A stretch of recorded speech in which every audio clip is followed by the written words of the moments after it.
மீனவ மக்களுக்காகனா நிறைய பாதிக்கப்படுறாங்க அவங்க தான். இங்க அந்த பிரச்சனை கிடையாது. அந்த ராமேஸ்வரம் அங்கெல்லாம் ரொம்ப அந்த சுடுறதுலாம் ரொம்ப ரொம்ப எப்படி உயிர் போற அளவுலாம் ரொம்ப கஷ்டப்படுறாங்க அங்க. இங்க அந்த மாதிரி கிடையாது.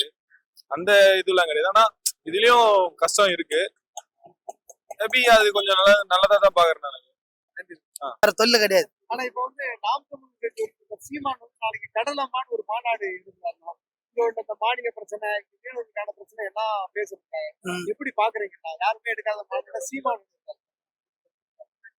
அவரு இதான் ஃபர்ஸ்ட் டைம் வர்றாரு.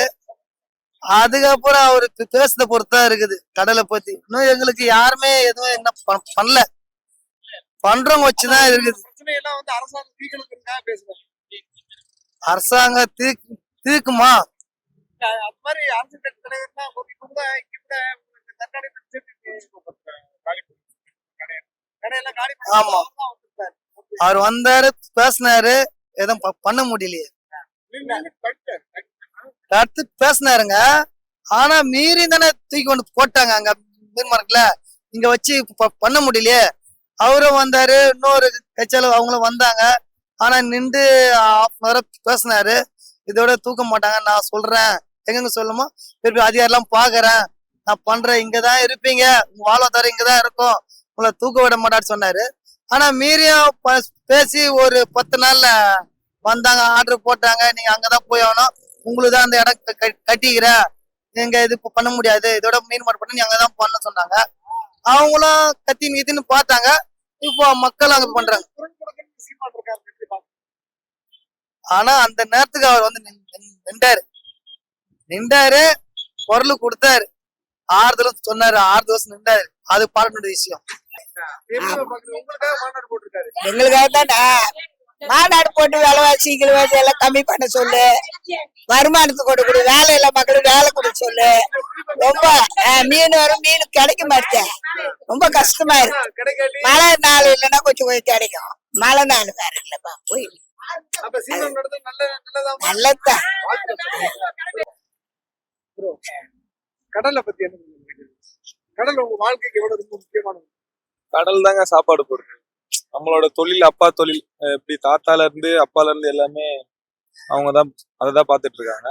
நமக்கும் அதுதான், ஸ்கூல்ல படிக்க வச்சதுல இருந்து எது ஒண்ணுமே எல்லாமே அதுதான். இப்போ வந்து உங்களுக்கு வந்து அரசாங்க சைட்ல இருந்து என்ன மானியம் அது மாதிரி தேவையான என்ன கிடைக்கும்? நீங்க பாதிக்கப்படுற நேரத்துல என்ன சரியா கொடுக்குறாங்களா? அதெல்லாம் வந்துட்டுதான் இருக்கு, அதெல்லாம் ஒன்றும் பிரச்சனை இல்லை. இப்போ வந்து நாம் தமிழர் கட்சி சீமான் வந்து மீனவ மக்களுக்காக ஒரு போராட்டத்தை முன்னெடுக்கிறார், குறிப்பாக மாநாடு நடத்துறாரு. இவங்களை வந்து அங்கீகரிக்கணும், இவங்களுக்கு தேவையான எல்லாம் செய்யணும் அப்படின்னு தூத்துக்குடியில நாளைக்கு சீமான் மாநாடு, இந்த மாதிரி மீனவ கடல் அம்மா அப்படின்னு மாநாடு நடத்துறாங்க. அது எப்படி பாக்குறீங்க? அது வரவேற்கிறது தாங்க. ஒரு நமக்காக ஒருத்தர் நல்லது நினைக்கிறாங்கன்னா நம்ம அது வரவேற்கிறது தான். எப்படி பாக்குறீங்க? எதிர்கட்சியா அது அதிமுக இருக்கு, மற்ற பெரிய பெரிய கட்சிகள்லாம் இருக்கு. இந்த நேரத்துல சீமான் மட்டும் உங்களுக்காக குரல் கொடுக்குறாரு, குறிப்பா மீனவ மக்களுக்காக. கடல் பத்தி என்ன நினைக்கிறீங்க? இந்த கடலும் மக்களோட வாழ்வு எவ்வளவு சம்பந்தப்பட்டதுன்னு நினைக்கிறீங்க? கடல் வந்து மக்கள் சாப்பிட்றதுக்கோசம் மீனுக்கோசம் தான் கஷ்டப்படுறாங்க. அதே இந்த மாதிரி டைம்ல வந்து புயல் டைம்ல வந்து போயிட்டு வரதுனா ரொம்ப ரிஸ்க். அதுவும் ஐஸ் மீன் சாப்பிட்றாங்க, நார்மல் மீன் கிடையாது, கொஞ்சம் ஃப்ரெஷ்ஷாகவும் கிடையாது. ஆனால் அதை விரும்பி சாப்பிட்றதுனால கொஞ்சம் போராடி வரதா இருக்கு. இந்த வாழ்க்கை எவ்வளவு போராட்டமா இருக்கு கடலுக்குள்ள போயிட்டு வர்றது? அது சொல்ல முடியாது, காலத்துக்கும் நாங்க போராடின்னு தான் இருக்கோம். இப்போ வந்து நாம் தமிழர் கட்சி ஒருங்கிணைப்பாளர் சீமான் வந்து ஒரு மாநாடு நடத்துறாரு தூத்துக்குடியில. அதாவது இந்த மீனவ மக்களுக்கு பாதுகாப்பு கொடுக்கணும், அவங்களுக்கு தேவையான மானியம் கொடுக்கணும், தேவையான உரிமையெல்லாம் கொடுக்கணும். இது எப்படி நான் பாக்குறீங்க? அது இப்போ மானியம்ன்றது இப்போ கரெக்டான டைம்ல எதுவுமே வரப்போறது இல்லை. இப்போ எல்லாமே லேட்டா தான் வருது. அதனால வந்து மக்களுக்கு வந்து, ஏன்னா மீனவ சமுதாயத்துல வந்து பொறுத்த வரைக்கும் எல்லாருமே மீனவ சமுதாயத்துல எல்லாருமே நேசிச்சாலே போதும்.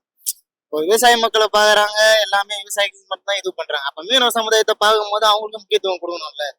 ஏன்னா அவங்க மக்களுக்கோசம் தான் போய் கஷ்டப்பட்டு மீன் பிடிக்கிறாங்க எல்லாருமே. அவங்களும் மீனவ சமுதாயத்தை இப்ப புயல் டைம்ல நாங்க எத்தனை நாள் வேணா வீட்டுல இருப்போம் எனக்கு தெரியாது. அப்ப நாங்க எங்களுக்கு யாரும் இது பண்ணுவாங்க, யாரும் இது பண்ண போறது? கவர்மெண்ட்ல பொறுத்த வரைக்கும் அந்த கடைகளை பைசா மட்டும் அந்த வருஷத்துல 2 தடவை தான் போடுறாங்க. அப்ப மீதி இருக்கிற நாள் கடல் சரப்புல நாங்க எப்படி வாழ்வாதாரம் எங்க போய் தேடுறது? யாரும் கொடுக்க போறது இல்லை. சீமான் நாளைக்கு பெரிய ஒரு மாநாடு தூத்துக்குடியில போடுறாங்க. அது வந்தா நல்லா இருக்கும் தான் நினைக்கிறோம். அரசியல் எப்படி நான் பாக்குறேன்? உங்களுக்காக ஒரு மாநாடு? எனக்கு அரசியல்ன்றது விருப்பம் இல்லை. நான் போராடுறது எனக்கு போறேன்னா நல்லதுதான். எனக்கு மீனவ சமுதாயத்துக்கு போறேன்னாலே நல்லதுதான். வராது சாவு தெரியல மக்களுக்கெல்லாம். நாங்களும் மீன் போய் வாங்கிட்டு போய் விற்குவோம், அதுவும் விற்கிறதுக்கு வாய்ப்பு இல்லை. ஜனங்க மீன் வாங்கி துண்ணமாடுத்து வேலையா, ஜனங்க ரொம்ப கஷ்டம், துட்டிலாம் கஷ்டப்படுத்து. அப்புறமா இந்த மாதிரி கஷ்டம், ரொம்ப கஷ்ட காலமா இருக்கு. இப்போ சீமான் இருக்காரு, நம்ம சீமான் நாம் தமிழர் கட்சி சீமா அவர் வந்து நாளைக்கு ஒரு மாநாடு போடுறாரு தூத்துக்குடியில. ஆ. மக்களுக்கு எல்லாம் கரெக்டா மானியம் கொடுக்கணும், அவங்களுக்கு உரிய அங்கீகாரம் கொடுக்கணும், ஒரு மாநாடு போடுறாரு. எப்படி நான் பாக்குறீங்க? மாநாடுக்கு அவங்க வர சொல்றீங்களா? மாநாடு ஒரு நாளைக்கு நடத்துறாங்க. நான் கடல் பத்தி என்ன நினைக்கிறீங்க? கடல் உங்க வாழ்க்கையோட எவ்வளவு முக்கியமான ஒண்ணு? கடல் வந்து இந்த 2-3 மாசத்துக்கு நாங்க வெதர் நாள்ல யாரும் போக மாட்டோம். ஏன்னா அலைக்கு பாய்ந்தீங்கன்னா வீட்டுல இருப்போம். அது வந்து போனா வந்து உயிருக்கு ஆபத்து. அது ஒரு 3 மாசம் வீட்டுல இருந்துட்டு இந்த தை மாசம் வரும்போது போறாங்கன்னா வந்து கொஞ்சம் துணிச்சலா இருக்கிறவங்க போகலாம். அது வந்து ஒரு 4 பேர் 5 பேர் இருக்கிறவங்களும் துணிச்சலா இருக்கவும் போவாங்க. ஆனா கடல் இல்லாம இருக்க முடியுமா? நம்ம வாழ்க்கையை ஓட்ட முடியுமா? ஓட்ட முடியாது. கடல் நம்பி தான் நம்ம வாழ்க்கை. சின்னதுல இருந்து கடல் நம்பி தான் வாழ்ந்துருக்கிறோம். அதனால அந்த தொழில் இல்லைன்னா வேற தொழில் நமக்கு தெரியாது. அந்த தொழிலுக்கு தெரிஞ்சனால அதில் தான் போய் ஆகணும்.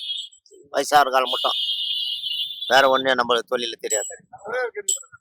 இந்த நாம் தமிழர் கட்சி சீமான் வந்து இந்த கடல் வாழ் மக்களுக்கு, இங்க வாழ்ற மக்களுக்காக, மீனவ மக்களுக்காக கடலம்மான்னு ஒரு மாநாடு நாளைக்கு நடத்துறாருன்னா அதை பத்தி என்னன்னு நினைக்கிறீங்க? நல்லதான். அது மீனவருக்காக குரல் கொடுத்தா அது ஒரு நல்ல வரவேற்கிறது தான். அவங்களுக்கான மானியம் கிடைக்கணும், அவங்களுக்கான உரிமை எல்லாம் கொடுக்கணும்.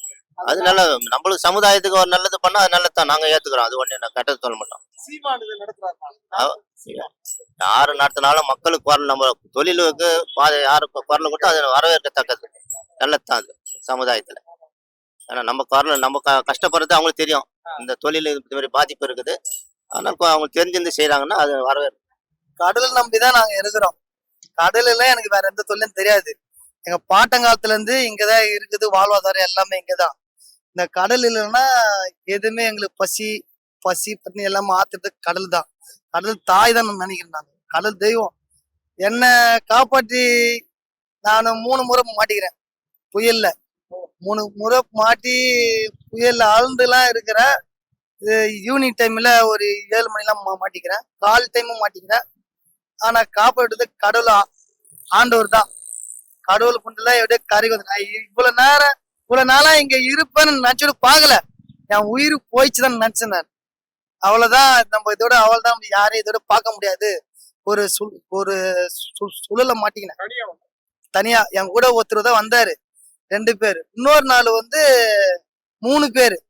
போட்டு கவுத்துற மாதிரி ஆகி போச்சு, புடியும் முடியல. ஒன்னாவா சொல்லி ரிஸ்க் எடுத்து 3 பேர் ஆறுதல் சொல்லிக்கின்னு ஒன்னாவதுன்னு ஒரு 1 hour அந்த காத்து புயல் ஆச்சு.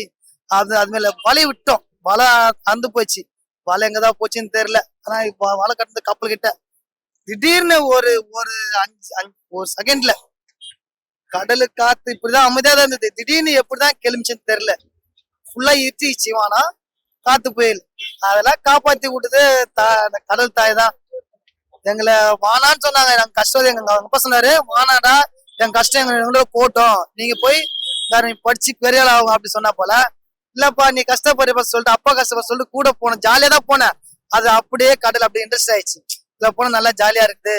அப்ப தெரியல, இப்போ ரொம்ப வருந்துறோம். ஆனா எங்க பசியாத்தது எல்லாமே கடல் தான்.